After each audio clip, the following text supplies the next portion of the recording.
SIR এর list প্রকাশ হওয়ার পর সবথেকে সমস্যায় পড়েছেন সাবেক ছিটমহলের বাসিন্দারা। সোমবার তারা আন্দোলনে নেমেছেন। এদিন তারা কোচবিহার আমতলা থেকে জেলা শাসকের করণ পর্যন্ত মিছিল করে সেখানে স্মারকলিপি প্রদান করেছেন। সাবেক ছিটমহলের বাসিন্দাদের মধ্যে বেশিরভাগই বিচারাধীনের তালিকায় রয়েছেন।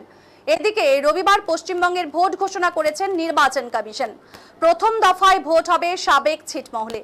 2015 সালে এই সাবেক ছিটমহলের বাসিন্দাদের ভারতভুক্তি করা হয়।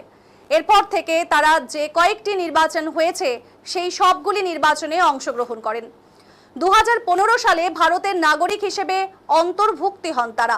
তাদের অভিযোগ, 2015 সালে অন্তর্ভুক্তি হওয়ার পর তারা সবগুলি নির্বাচনে অংশগ্রহণ করলেন। নির্বাচন কমিশন অন্যায়ভাবে তাদের নাম বিচারাধীন করে রেখেছেন। তাদের দাবি, ভোটার তালিকায় তাদের নাম তোলা হোক। তাদের সঙ্গে এমন হয়রানি কেন করা হচ্ছে সে প্রশ্নও কিন্তু তুলেছেন ছিটমহলবাসীরা। নূর নবী মিয়া নামক এক ছিটমহলবাসী তিনি জানিয়েছেন, একাধিক দাবিতে তাদের এদিনের এই আন্দোলন। মূল দাবি, ছিটমহলের অধিকাংশ বাসিন্দাদের নাম ভোটার তালিকায় বিচারাধীন অবস্থায় রয়েছে। নির্বাচন কমিশনের বিরুদ্ধে ক্ষোভ উগরে দিয়েছেন আন্দোলনকারীরা। তাদের ভারতীয় নথি রয়েছে, তাও তাদের হেনস্থা করা হচ্ছে বলে কিন্তু দাবি করেছেন ছিটমহলবাসী নূর নবী মিয়া।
আজকে আমাদের দাবি অনেক কয়েকটা রয়েছে, কিন্তু তার মধ্যে 1 নম্বর দাবি হলো ভোটার। আমাদের যারা ভোটার রয়েছে প্রত্যেকের বিচারাধীন। আমার বুথের 1005টা ভোটের মধ্যে 724টা ভোট বিচারাধীন। এটা কখনো মেনে নেওয়া যাচ্ছে না, কারণ আমরা ভারতের নাগরিক হিসেবে আমরা এই স্বাধীন দেশে থাকতে চাই। আর এই স্বাধীন দেশের মধ্যে কেন এত অস্বাধীন হচ্ছে, কেন এত অত্যাচার হচ্ছে আমাদের উপর? আমাদেরকে 2015 সালে আমাদেরকে তুলে নেওয়া হলো। আমরা বাংলাদেশের চিটের মানুষ।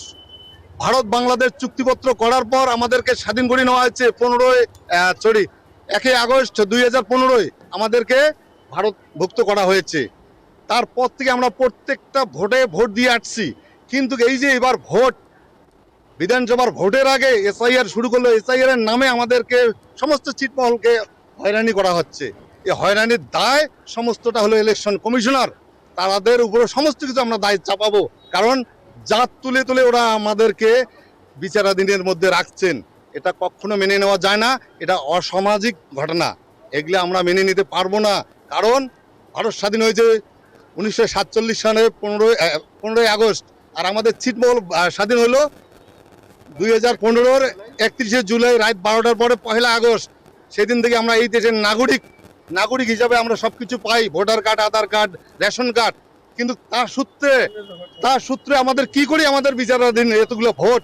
1005টা ভোটের মধ্যে 724টা ভোটে হলো বিচারাধীন।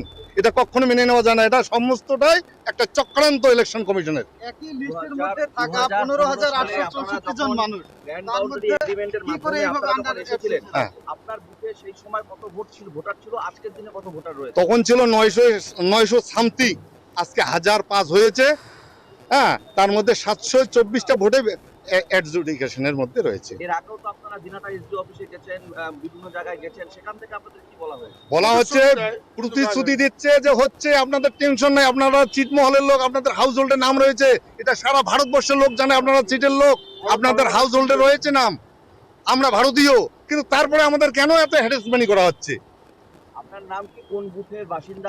আমার নাম নূর নবী মিয়া, সিতাই বিধানসভার বড় শোলমুড়ি অঞ্চলের গ্রাম বাত্রিগাছ ফ্রাগমেন্ট মানে চিটমহল, বাত্রিগাছ চিটমহলের বাসিন্দার আমি।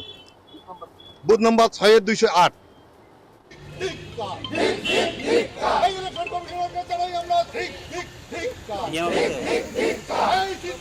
জিন্দাবাদ